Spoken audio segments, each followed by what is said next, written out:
राम ने यही जीवन में सिखाया है, सत्य मार्ग को अपनाओ। सत्य के नैया थोड़ी डगमगाती जो तो जरूर है, थोड़ी इधर उधर तो जरूर होती है। पूज्यपाद बड़ी प्यारी बात करते हैं, राम जीवन में सत्य को सिखाते हैं हमें। कहते हैं भैया जीवन में सत्य मार्ग पर चलने वालों की थोड़ी नैया ऐसे उधर उधर तो होती है, पर एक बात याद रखना, डूबती नहीं है। सत्य मार्ग पर चलने वालों की नैया डूबती नहीं है। कठिनाइयां जरूर आती है, परिस्थितियां जरूर उन्हें आदिवर भूखा रहना भी पड़ता है, आदिवर प्यासा रहना भी पड़ता है, आदिवर लोगों के ताने भी खाने पड़ते हैं, आदिवर लोगों की डांटें भी खानी पड़ती हैं, पर सत्य मार्ग पर लड़ने वालों की एक ना एक जीत जरूर होती है। उसी प्रकार सत्य की नैया कभी डूबती नहीं है और झूठ की नैया वो कभी इधर उधर हलती नहीं है, इधर उधर झुलती नहीं है। वो चलती तो सटीक है, पर जिस दिन असत्य की नैया का अंत आता है तो वो इधर उधर ढुलती नहीं है, वो तो डायरेक्ट ही डूब जाती है। बोलो जय श्री राम। डायरेक्ट डूब जाती है। अधर्म मार्ग पर चलने वालों का एक ना एक दिन अंत होता है। बंधु मैं बार बार ये कहा करता हूं, किन के लिए अधर्म मार्ग अपना रहे हो? जिन बच्चों के लिए, जिस संतान के लिए उसका भरोसा है क्या वो तुम्हारी सेवा करेगी बुढ़ापे में आकर के?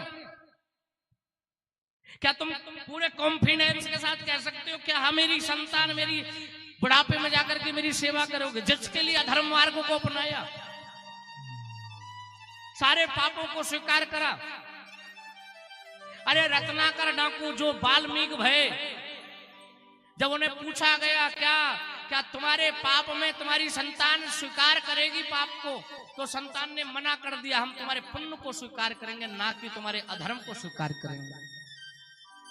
क्यों कमाए ऐसी कमाई जिसमें हमारे जीवन में हमें दुख ही दुख भोगना पड़े? उस संतान के लिए कमाए। और संतान कैसी? संतान पूत कपूत तो क्यों धन सींचे, यदि पुत्र सपुत्र हुआ तो जितना नाम तुमने नहीं कमाया, जितना वैभव तुमने नहीं कमाया, उससे कहीं ज्यादा तुम्हारा पुत्र कमा देगा। और पुत्र कुपुत्र तो क्यों धन सींचे, यदि पुत्र नालायक ही हुआ तो उसके लिए भी धन की क्या आवश्यकता है, वो सारे कमाए हुए को भी बर्बाद कर देगा। ये सुनिश्चित है। प्रैक्टिकल आप लोगों ने कई बार देखे होंगे, कितनी बार आपने देखे होंगे जिन्होंने अथाह धन कमा करके इकट्ठा कर दिया, उनकी संतान इतनी बेकार, मद्रा पान करती, शराब पीती, जो बर्बाद कर दिया सब। केवल कमाओ, जीवन में अच्छाई कमाओ, पुण्य कमाओ। कथा हमें यही सिखाती है बंधुओं, ना कि इस कथा से हम टाइम पास सीखते हैं।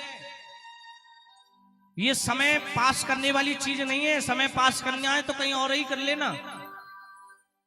समय को गुजारना है तो दुनिया भर के बहुत उपाय हैं। कहीं भी जाकर के ताश खेल लो, समय पास करना है। कहीं भी जाकर के दूसरों की बुराइयां कर लो।